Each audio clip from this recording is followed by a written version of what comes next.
there's the joke of like, we could only show this much, you know, when we're driving.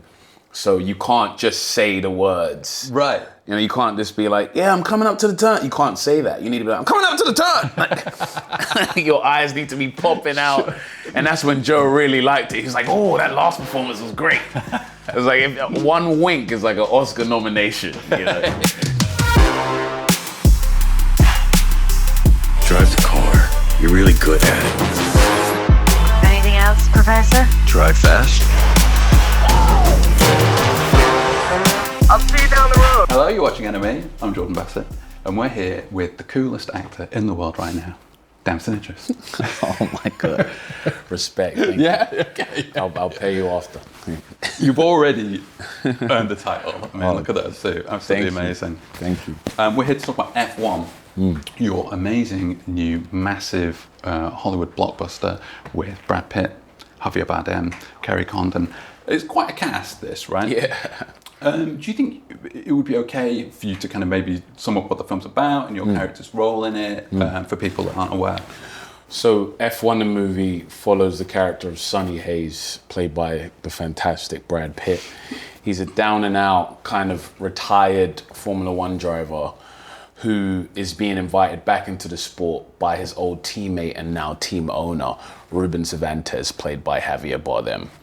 And he essentially needs Brad's character to come back and help his fictional back of the grid team by the name of Apex win their first race. Wow. So Ruben tells Sonny that he has a rookie, played by this gorgeous actor called Damson Idris, who's talented. He's talented, but you know, he's lacking a bit of experience and maturity.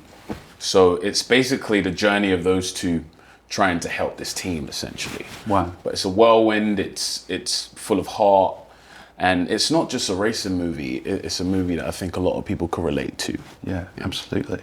We were saying this earlier before we started filming, but it really is like a sort of classic blockbuster. They sort of don't make them like this anymore. Joseph Kosinski, who directed the movie, seems like he's on a sort of one-man mission to bring it back, right? Yeah, he did Twisters, Top Gun Maverick. Do you think that his movies, aside maybe some of that spirit, has been missing a bit in cinema? Yeah, 100%. When I was younger and I used to go to the cinema, when I used to leave, I used to wish I was a part of that world. Yeah. And I used to look to the left and right, and there were so many people in there that were from everywhere. But now it's almost like things are catered to certain demographics. Right. You know, but movies like this, like Missions Impossible, Top Gun, when you go in there, everyone is from everywhere. That's so your true. man's in there, your date's in there, your nephew's in there. And that's that nostalgia of those old school movies. And there's no shade to call it an old school movie, but we do need to find a new name for it as we move into this new age, right? I think. Feel-good movies, maybe. Yeah, you know, that's absolutely. what we've all been calling F1. It's a feel-good movie. Yeah, you're absolutely right. 'Cause, you know, it's sort of action-packed. There's some like great drama between the characters. There's some romance. I don't think that's a spoiler. You know, it's kind of got everything for everyone, hasn't it? This Even film? the cheeky little popcorn moment too. Yeah. You know, where you're just like, oh, like when was the last time you felt that? You know, it's so cool. You can scream at the screen. Yeah. Like that. When we did the premiere in New York the other day, it was 4,200 people, and people were laughing, screaming at the screen. It was like the one that in the screening I went to. Oh, it was amazing. Yeah. Amazing. I mean, you've been widely considered a great actor for years now. I mean, a lot of that's to do with Snowfall. Hey, come on, don't be humble. Oh man, I'm starting to realize I take that stuff difficult. Like, it's Do hard you? for me. Yeah, Really? Yeah, I mean, you must hear a lot of it. I do, but I try to. I always look down, and then people think I'm cocky, but really it's just like a mask. Really, I'm shy and kind of a bit like, oh, really? He's talking about me, and wow. I like you'll give me a compliment about acting, and I'll be like, oh man, I really like your shoes. Like, you know what I mean? You definitely got better shoes on. This is movie star stuff. This is sort of like a slightly different thing, I think, right? So, how did like Brad Pitt, for example, or Javier Bardem give you advice about movie stardom? They actually just kind of talk about the things I'm doing they encourage the things I'm doing. Wow. And a lot of it's outside of the acting. A lot of it is actually about just how I am in my day-to-day. You know, they admire that I'm having fun. They always say that. They're like, man, you know how to have fun. Wow. And I think that's so important as well. We see so many people reach these amazing levels and they constantly talk about how it's horrible. It's like, oh, I can't do this and I hate this and I hate fame and all of this stuff. But there's all of these young kids who want to be in that position. So it's not encouraging for them. So I've like taken it upon myself to really enjoy these moments, to really live it fully.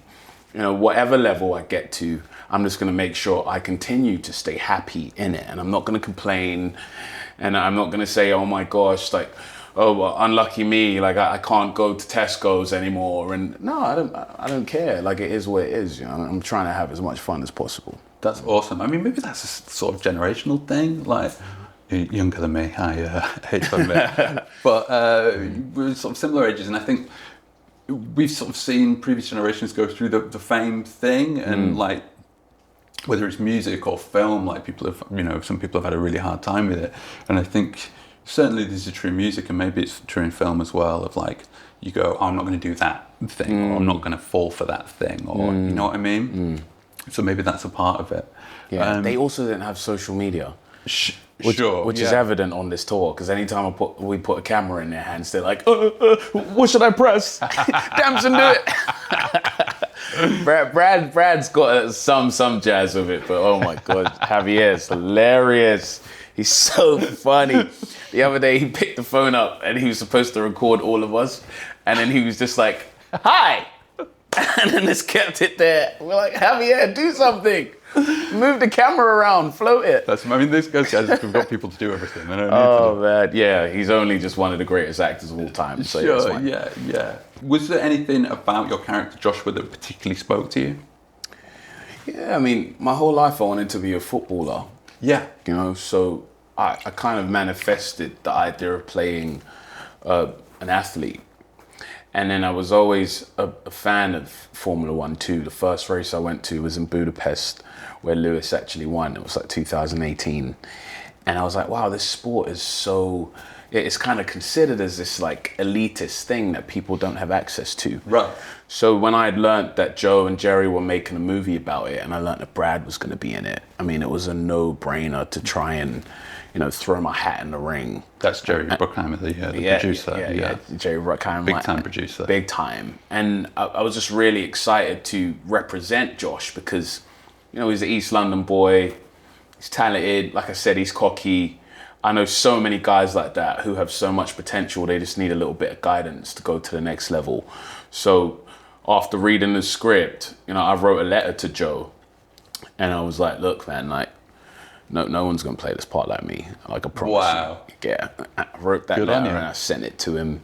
And I was like, I have a compulsion to represent this kid. I can't stop thinking about him, and I want to represent him right and truthfully. And yeah, Joe gave me a shot. And here we are. I'm talking to you in this leather Prada suit. An amazing suit. You almost were a professional footballer. I ain't gonna say professional. Semi-professional. Yeah, semi. I Hampton and Richmond at a trial at Charlton Athletic, and yeah, but it was supposed to be 6 weeks, but it was like 2 weeks. And they pulled my brother to the side. They were like, I don't think he's gonna make it. It's funny though, because growing up in South London, I don't know if they've still got a bunch of cages around, but when I was growing up, we had all these football cages. Right. So you're kind of street ballers, kind of Scorpion King football almost. Wow. Everyone wants to be Ronaldinho and do a flip-flap. So when I went to Charlton Athletic and I got on that big 11-a-side pitch, it was the biggest pitch I've ever been on in my entire life. And I remember the centre midfielder, and I remember John Joe Shelby was playing that day. He took a corner and I headed it in. And I was like, oh my gosh, I think they're going to sign me. I just scored. Didn't sign me. But I remember everyone screaming at me, defend. And I was walking around, my hand on my head, like, what do you mean defend? I don't defend back home in the cage. So it was just a lot to learn, and, you know, I lacked the maturity, you know, to be in the gym and to really, you know, push my body to the limits. And by the time I hit 18, you know, I was at a semi-pro level because, you know, I could organize a centre midfield game, and I was getting better, but I had a look at Lionel Messi, who was around 23 at the time, and he was just so good. And I was like, I'm never going to be on this level. Right. So then Messi's the reason why I retired. It's on him. Yeah, I blame Messi. To have pursued two extraordinarily difficult careers, and got very far with one and been massively successful in the other, is pretty amazing. Were you always super ambitious, do you think? Yeah, because I'm the youngest of 6, you know, and everyone in your family, when the youngest of 6, you're looking at what everyone's doing. Like, this one's going to do law, this one's doing like project management, oh, this one's in IT, this one's in banking.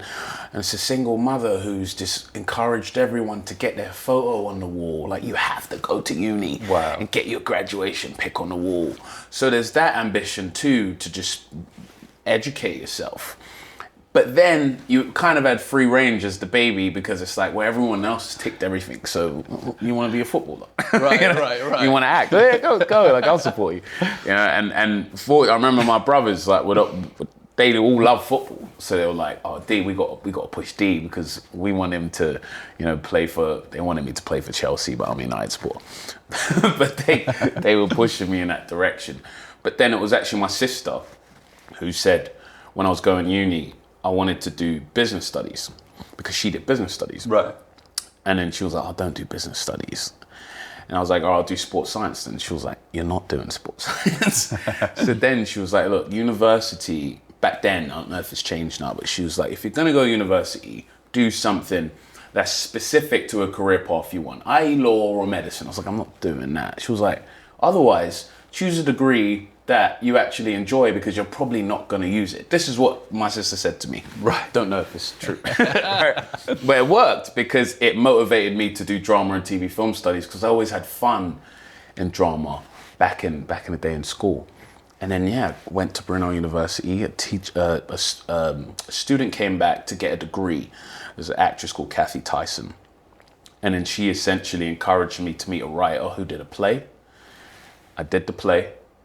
And then agents came. They were like, "Oh, you remind us of a young Will Smith." I was like, "I know him. Bad Boys, right? Fresh Prince."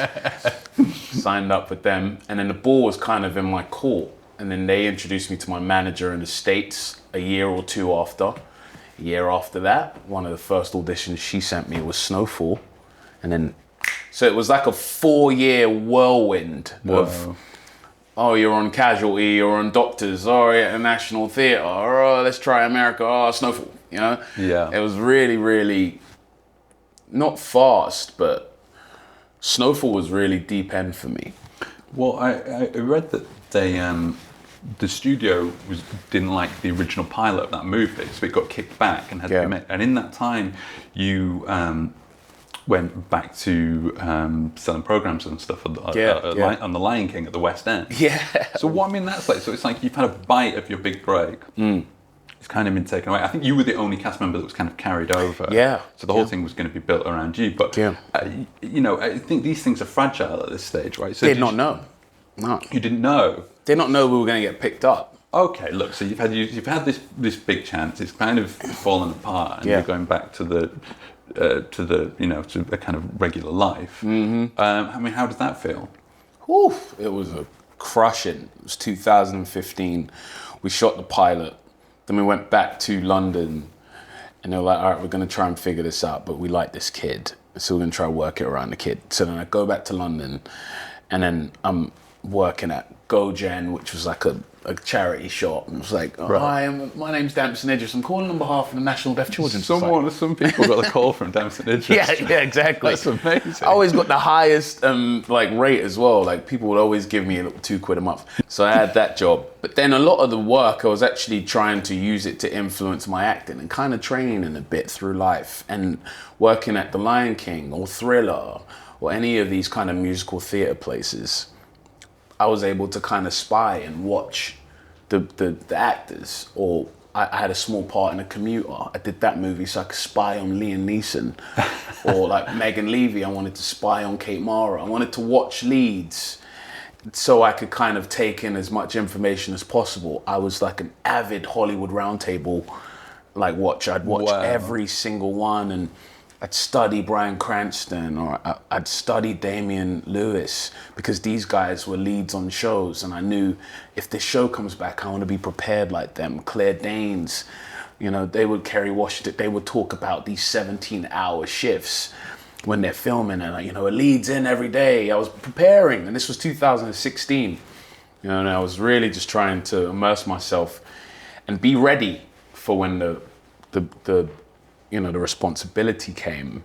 So that break was really helpful for me. Wow. So on all of these things have kind of come together in F1, the preparation, as you've said, the experience as an actor. I wonder, having got so far in your football career, does the physicality translate in any way, the athleticism, I should say, into this film? Because, you know, you're playing a sportsman. Yeah. So we trained in the cars for about 4 to 5 months before even filming. Wow. So from kind of F4, F3000s, all the way up to our F2 modified cars, me and Brad were training every single day at Rockingham, Silverstone, Abu Dhabi, going around the track again and again and again. That kind of determination and discipline I definitely got from football. Wow. And then of course, I'm in the gym all the time. I'm doing all these neck exercises. I'm doing these kind of speed reaction tests that Formula One drivers do. All of this stuff, it wasn't foreign to me. I knew it was what was going to come with the job and come with the role. And Joe really encouraged us to lean into it as much as possible. Diet, nutrition. There's a scene in the movie where like we're all jogging and everyone's like, Damson, you're such a good runner. It's like, yeah, I've been playing football my entire life. Yeah. You know, so definitely so much of that kind of bled into kind of mentality I had for Josh. You know, he was a focused athlete, and I wanted to look the part. You got up to 180 miles an hour, I heard. Was that in the training or in the actual filming? Both. What's it like to act at 180 miles an hour? As Brad says it, when you're going that fast, it's actually a time on the track where you get to rest. When you're really working is when you're going through those fast turns. Right. So on a straight, you're kind of chilling, you know, saying your lines. You know, and there's the joke of like, we could only show this much, you know, when we're driving. So you can't just say the words. Right. You know, you can't just be like, yeah, I'm coming up to the turn. You can't say that. You need to be like, I'm coming up to the turn. Like, your eyes need to be popping out. And that's when Joe really liked it. He was like, oh, that last performance was great. It was like, if one wink is like an Oscar nomination, you know. Oh my gosh, he leaned forward. Like, there's so many different ways that we were having to kind of overact, essentially, when we were driving. But it was just so much fun. And having to say the lines at specific places on the track as well was fun. Because, you know, you're coming up to that tunnel and you're kind of ready for it, you know, and you're like, hey, firm. You know, the whole experience was just so much fun, man. And the fact that I got to do it alongside Brad, who I've just been an absolute, I've loved Brad Pitt my entire life, you know. As soon as I saw him, I was like, Troy. That's so bad he wanted to just call him Achilles the whole time. You know, because that scene when he's like, Hector, like, you know, or Fight Club or any of his work is just, he disappears into his characters. And that's what he did in this movie. And I can't give him enough props, man. Like, I teared up 1,000,000 times for him in this movie. Like, yeah. He is just he disappears. You know, you see so much history through his eyes. And when I say it's relatable for people who aren't just F1 fans, the concept of not only being an underdog, but being given a second chance is something that everyone deserves. And we see that through the character of Sonny Hayes. Absolutely. Yeah, I mean, are there any other sort of themes in the movie that you think are sort of bigger than the movie itself? Family. I love the connection between Joshua Pierce and his mother. That's something I really relate to. My whole purpose is to make that woman proud. Wow. You know? And I think that's the same for Josh. And he wants to make his mum proud. His father that's passed away, he wants to make him proud too. But also the very concept of Formula One is family-based. These people stay with each other for over 10 months, traveling the world. They never really get to see their families. So they all become very close. And that translated with our crew. we all became so close. Me and Kerry texting every 2 seconds. Yeah. We wrapped in December, but I can't get rid of her. It's June. Which it must be a very sort of closed world, and it's quite an intense process. Yeah. A very intense process, I would have thought. Yeah, we were all in it together. We understood that we were being given the opportunity of a lifetime to follow real Grand Prix. That's insane. To have our garage like right next to Red Bull and Mercedes and Ferrari. That's insane. And we were watching them really live their lives at their day jobs, essentially. There's no amount of, experience or authenticity that's going to top that. There are some amazing musical moments in this film we should Yeah. mention for anime. I mean, I think I was saying earlier, I think like you set like banging rock music to fast cars driving around. Like it's always a win. Yeah. Are there any favourite musical moments in the film for you? I love that Roddy Ricch section. I think it's when we're driving in Budapest or maybe Monza. I'm not sure, but it's like beat up that bit. I love that song. I also love the Don Toliver song as well. Yes. With Doja Cat. Yeah, massive. Those are my two favourites. Yeah. What kind of music are you into generally? I love jazz. I'm a jazz boy, yeah. When I wake up in the morning, I fling it on immediately. I'm loving Kamiko Kasai. She's like a Japanese jazz singer from Tokyo who had an amazing album in the 70s. I like Go Back, Nina Simone, Wow. Fela Kuti, obviously MJ, Prince. I'm like, yeah, all the people I love passed away. But when you go on a new wave, I'm loving the UK. And for this movie, to get into the mindset of Joss, I was listening to so much Santan Dave, Burna Boy, Central C, J Huss. Like a lot of those guys were playing in the trailer every day. We're here to talk about F1, but I can't not ask you about them playing Miles Davis. As an old school jazz head in the upcoming film Miles and Juliet. Yeah. What can you tell us about it, basically? It's still very early days. Right now, I'm living with the trumpet. Are you? Yeah, living with the trumpet and just kind of soak myself into the world as much as possible.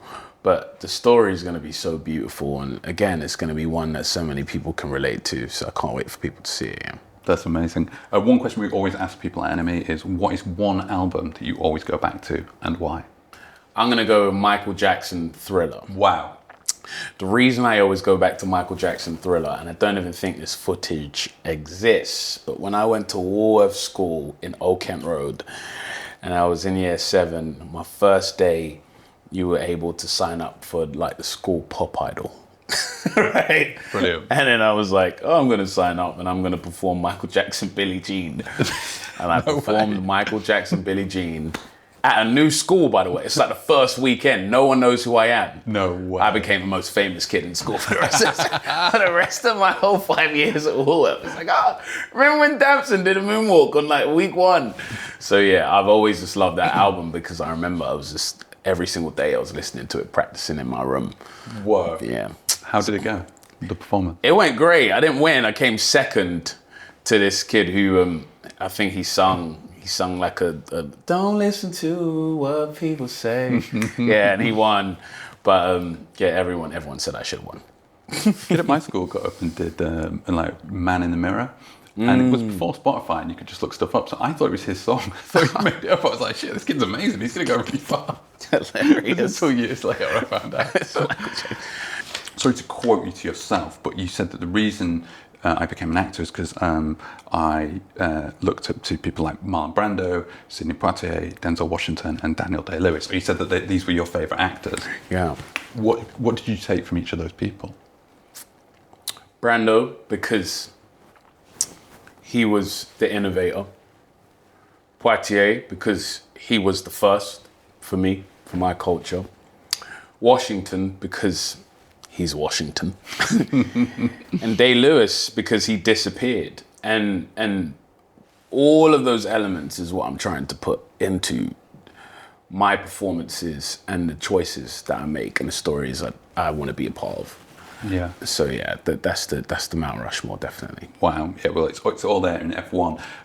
Thank you. Damson, could you maybe just sell this movie in a nutshell? Why should people go see this movie? People should go and watch Formula One the movie because Brad Pitt is in it, first of all. But secondly, it's a feel-good movie that's going to transport you to a time when you went to the movies and loved why we do what we do. Wow, amazing. Damson, thank you so much for your time. Thank you so much. Nice shoes.